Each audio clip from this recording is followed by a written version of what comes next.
Good morning, everybody. Troy from the Do-It-Yourself World and the Off-Grid Project. And today, we're looking at something new in the house. There's Michelle.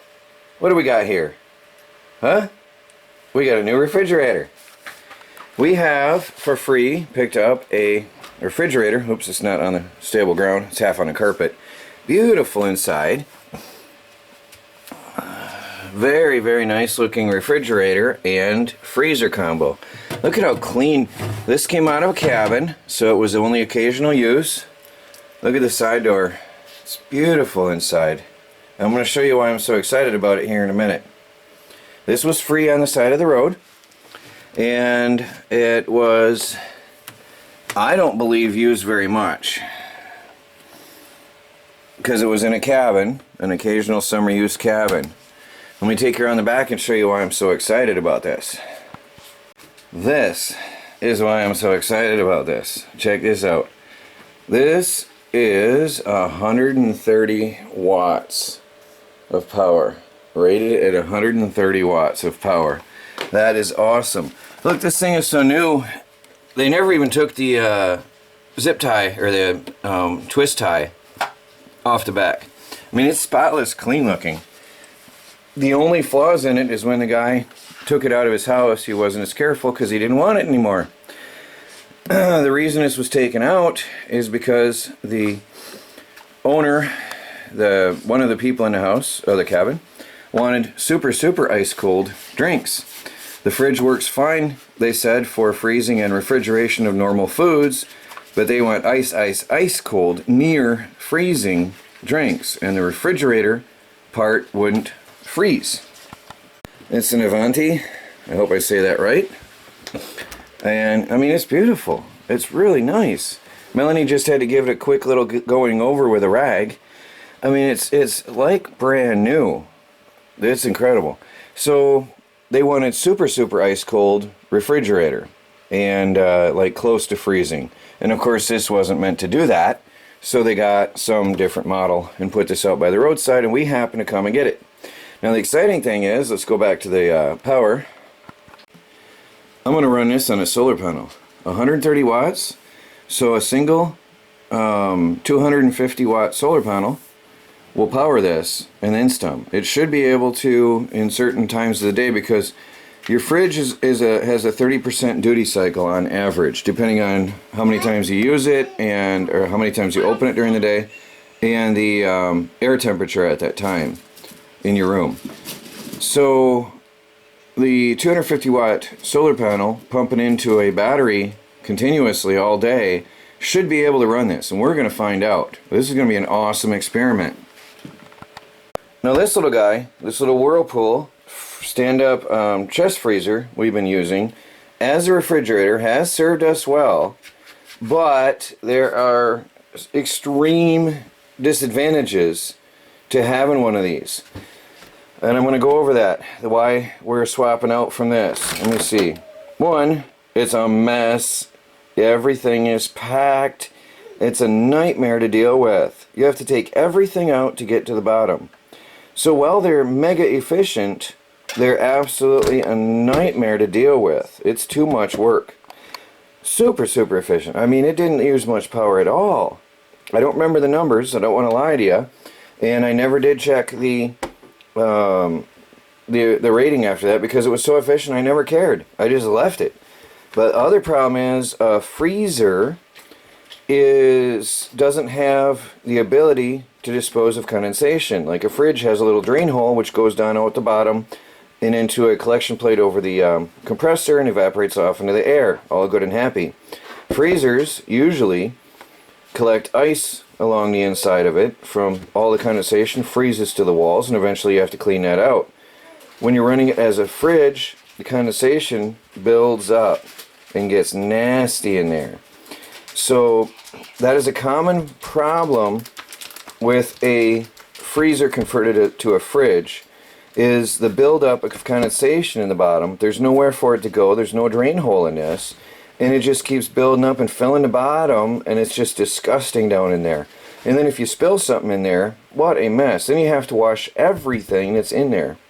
So we're done with this. It's too much work. It really served us well.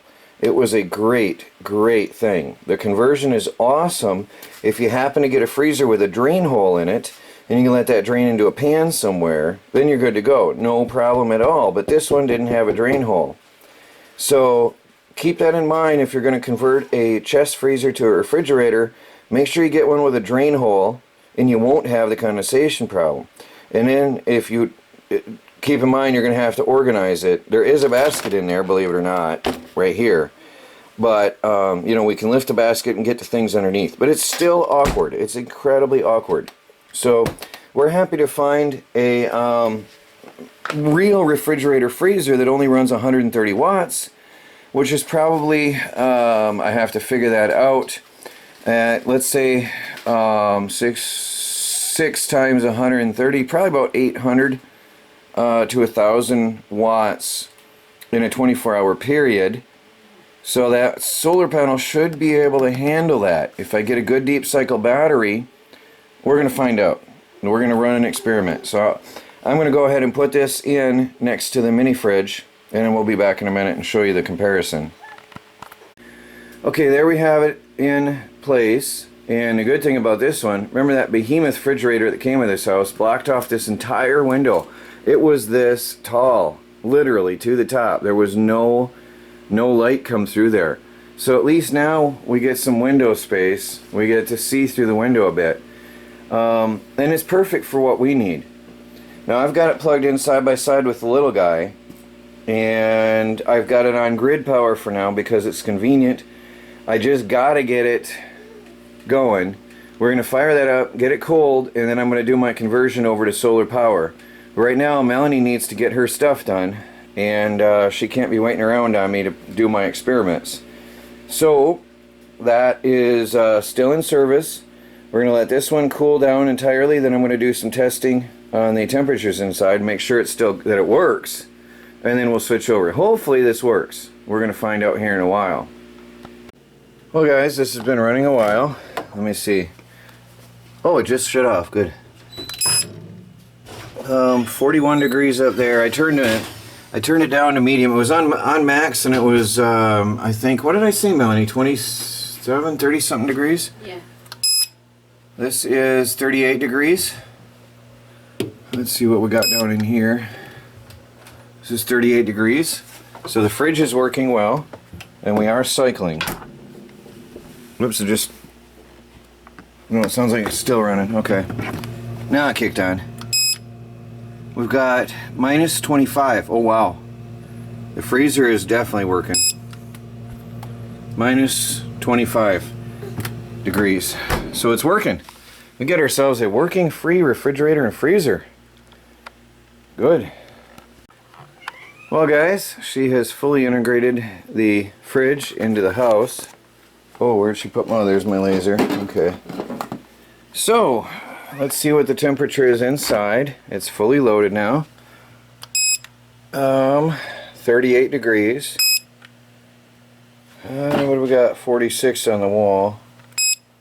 Milk cap is 37. That's good. So the fridge is cold after she's converted back over. We've got minus 24, minus 27.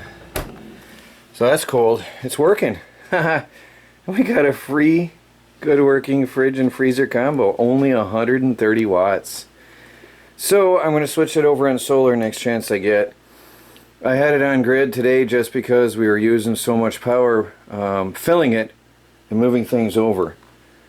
Well, that's it for now. I also will unplug then the little guy next time when I switch. When I'm sure this is working, I'm going to unplug that one, which is now empty anyway, but still, I just want to make sure we're safe. So that's it for now, guys. We got ourselves a brand new, for us, refrigerator that's going to be for fridge freezer combo. I'm going to run it on off-grid solar power. Thanks for watching. This is Troy from the Do-It-Yourself World and the Off-Grid Project. Please like, subscribe, and share, and hit that bell icon down below. Get notifications when we upload our daily videos as we strive to become fully self-sufficient and off the grid on a budget. Good night.